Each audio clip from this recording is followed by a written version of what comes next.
Continuamos, continuamos con la séptima parte de esta serie sobre el pecado, que en el idioma griego pecado es amartía, de ahí que el estudio del pecado se le llama también amartiología. Entonces, estamos, podríamos decir, profundizando, en este caso, sobre las consecuencias del pecado. Y de eso vamos a tratar ahora, las consecuencias que trae el pecado al ser humano. Una consecuencia doble se produce. El pecador se acarrea el mal sobre sí por sus malas acciones e incurre en culpabilidad ante Dios.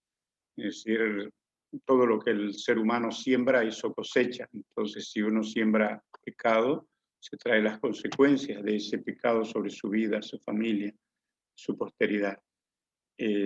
Y también incurre en culpabilidad ante Dios porque su conciencia, en este caso la conciencia del ser humano, lo acusa a uno y lo hace sentir mal porque todos somos hechos a imagen de Dios y en realidad Dios es santo y tenemos algo de esa santidad en nosotros, esa, podríamos decir, esa tendencia también a apartarnos del pecado para vivir como a Dios le agrada. Entonces, cuando caemos en pecado, por supuesto, que trae culpabilidad a nuestra conciencia. Hay dos efectos del pecado en las personas culpables. Es seguido de consecuencias desastrosas para sus almas y acarreará sobre ellos el decreto positivo de la condenación de Dios.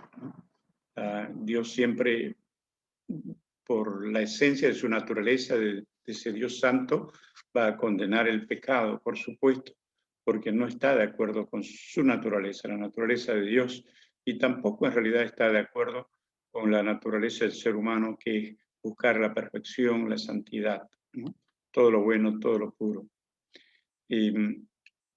Trae también una debilidad espiritual en primer lugar, un daño a la imagen divina, es decir, todo ser humano se ha hecho a la imagen de Dios, por lo tanto, el pecado lo debilita al ser humano.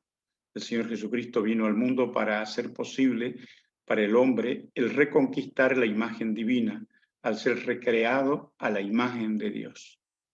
Entonces, hay un pasaje bíblico en el Nuevo Testamento, en el libro de Colosenses, capítulo 3, versículo 10, que expresa: y revestido del nuevo, el cual, conforme a la imagen del que lo creó, se va renovando hasta el conocimiento pleno. Esa es la voluntad de Dios, ¿no? Aunque el pecado ocasionó un gran mal sobre el ser humano, entre ellos la muerte, y se desdibujó la imagen de Dios en el ser humano. Sin embargo, a través de Jesucristo somos revestidos del nuevo hombre o de la nueva mujer, podríamos decir, el cual, ese nuevo hombre, esa nueva mujer ha sido hecho a imagen del que lo creó y nos vamos renovando hasta el conocimiento pleno. Dios quiere que usted y yo cada día nos vayamos renovando en la imagen, es decir, que seamos más parecidos a Él, porque Él es santo, Él quiere también que nosotros seamos santos. Hay un pasaje aquí sobre el pecado original. El efecto de la caída estaba tan arraigado en la naturaleza del hombre que Adán, el padre de la raza, transmitió a sus descendientes una tendencia o inclinación a pecar, ¿no? Esa inclinación a pecar que tiene el ser humano es lo que muchos teólogos le llaman el pecado original, el pecado de Adán y Eva, ¿no? Las consecuencias de la caída en desobediencia. En el Salmo 51, versículo 5, dice la palabra de Dios: he aquí en maldad he sido formado y en pecado me concibió mi madre. Es decir, es como si todo ser humano ya naciera pecador, naciera con esa tendencia hacia hacer el mal, que ocasionó justamente ese acto de desobediencia llamado pecado. ¿Cuál es el conflicto interior, ¿no?, que hay en el ser humano entre el bien y el mal, entre la carne y el espíritu?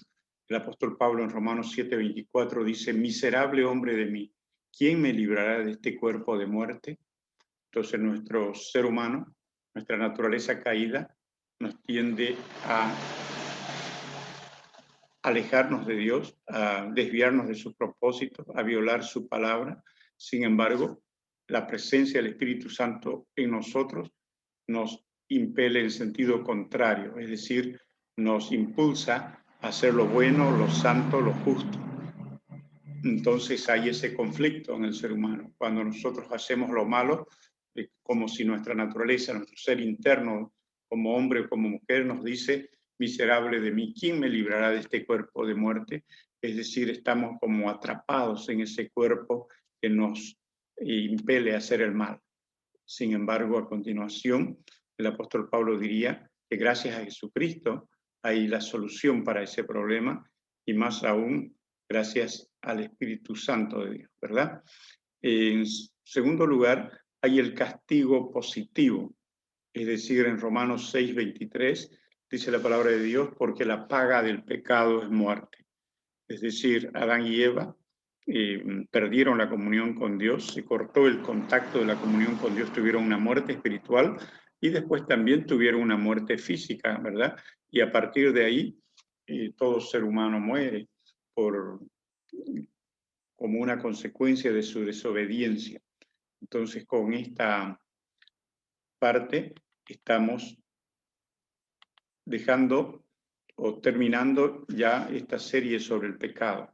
Podamos nosotros decidir, por supuesto, apartarnos de todo acto de desobediencia y seguir al Señor, pedirle la fuerza de su Espíritu Santo, pedirle su impulso, su gracia, su fuerza, su unción para vivir como a Dios le agrada. Solamente en el poder del Espíritu Santo podemos vencer nuestra carnalidad. Sin el Espíritu Santo no podríamos. Es una lucha imposible vencer el pecado y toda nuestra vida sería una vida de desobediencia delante de Dios. Que decidamos hoy consagrarnos delante de Él y obedecerle para servirle por siempre. Señor, lo bendiga.